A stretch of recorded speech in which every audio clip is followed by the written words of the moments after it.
इटखोरी और कौलेश्वरी का उल्लेख लोग बताते हैं कि दुर्गा सप्तशती में है। अब सोच सकते हैं कितना प्राचीन होगा। और कोल्हुआ पहाड़ उसी तरह से पूजित है जिस तरह से गोवर्धन का पहाड़ पूजित था। इसलिए उसकी भी चिंता करना, उसको भी वो स्वरूप प्रदान करना, मुझे लगता है कि हम सब जिला के लोगों का यह कर्तव्य है।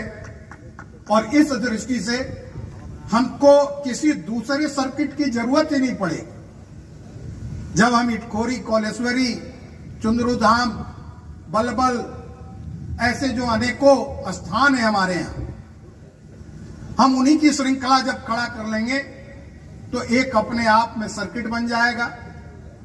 और पर्यटन सिर्फ इसलिए नहीं जरूरी है कि रोजगार ही उत्पन्न करता है।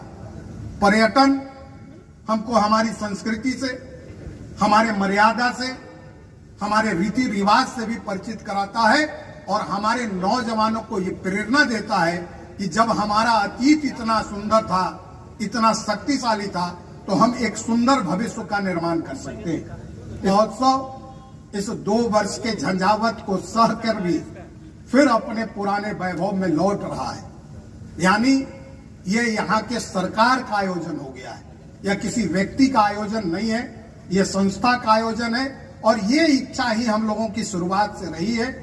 इसलिए अब इस बात की पूरी भरोसा है कि ये आयोजन अब रुकने वाला नहीं। इटखोरी महोत्सव को पुनः अपना पुराना वैभव मिल रहा है। संख्या जरूर कम हो सकती है, लेकिन मन में उमंग कम नहीं है। और इसीलिए अभी हम और मंत्री जी बात भी कर रहे थे कि कार्यक्रम और उद्घाटन दोनों के बीच एक जो लंबा अंतराल हो जाता है, तो मुझे लगता है कि अगले बार से इसको प्रयास करके एक साथ करके कार्यक्रम के साथ, उद्घाटन के साथ ही कार्यक्रम की शुरुआत कर दें, तो मुझे लगता है कि इस समस्या का भी समाधान होगा। और मुझे पूरा भरोसा है कि जगह इस बार भी कम होगा, क्योंकि 2 साल से लोग प्रतीक्षा कर रहे हैं।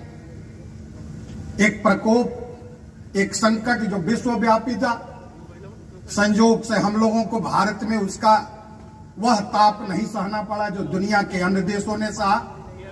इसका मुख्य कारण हमारी जीवन शैली, हमारी संस्कृति, हमारा रहन सहन, जो इन स्थानों से विकसित होती है और हम अपनी परंपराओं के पालन के अनुरूप अपने जीवन का आचरण बनाते हैं, अपने नियम बनाते हैं। लेकिन मुझे इसलिए खुशी है कि जब स्वप्न का साकार स्वरूप सामने नजर आता है तो मन को आनंद होता है। 2015 के पहले इटखोरी महोत्सव में मैंने एक कल्पना की थी कि माता आपकी कृपा ऐसी हो कि लोकतंत्र में सरकार आएगी जाएगी, कौन सांसद होगा, कौन विधायक होगा, कौन राज्य का मुख्यमंत्री होगा, कौन मंत्री होगा, लेकिन इटखोरी महोत्सव चलता रहे। और ये आज प्रूफ हुआ है। लेकिन इस आयोजन में जो यहाँ की उपस्थिति है, जो लोगों का सहयोग है, ये लोगों के सहयोग और लोगों के सहकार से इसका यह रूप संभव हो पाया है। क्योंकि इसके प्रेरणा के पीछे यहाँ की मिट्टी, यहाँ की संस्कृति, यहाँ के लोग, यहाँ की बोली, यहाँ की भाषा, यहाँ की जीवन पद्धति का वह अंग जो दुनिया के सामने नहीं आया। क्योंकि बीच के कालखंडों में हमारे जिले का जो वर्णन होता था वो रक्त रंजित वर्णन था। और 2014 के दिसंबर में भी ऐसी घटना हुई थी। और उसी घटना के पश्चात इटखोरी महोत्सव का हम लोगों ने संकल्प लिया था और वो संकल्प अब साकार हो रहा है।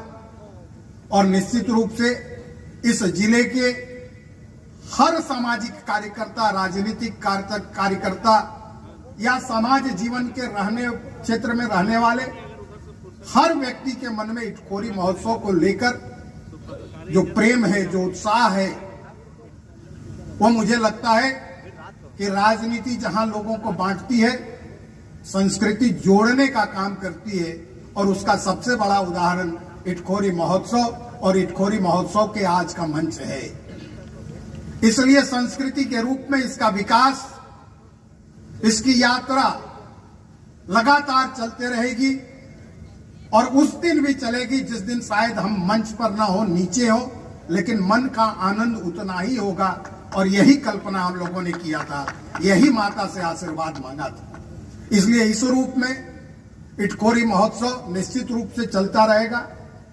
लेकिन जो डीसी साहब ने पूरे जिले का वर्णन किया, उस पर निश्चित रूप से ध्यान देने की जरूरत है। और अभी माननीय मंत्री जी भी वही कह रहे थे, क्योंकि यह जिला देश और दुनिया के सामने अपने प्राकृतिक भरपूर संपदा का जो भंडार है उसको सामने नहीं हम ला पाए।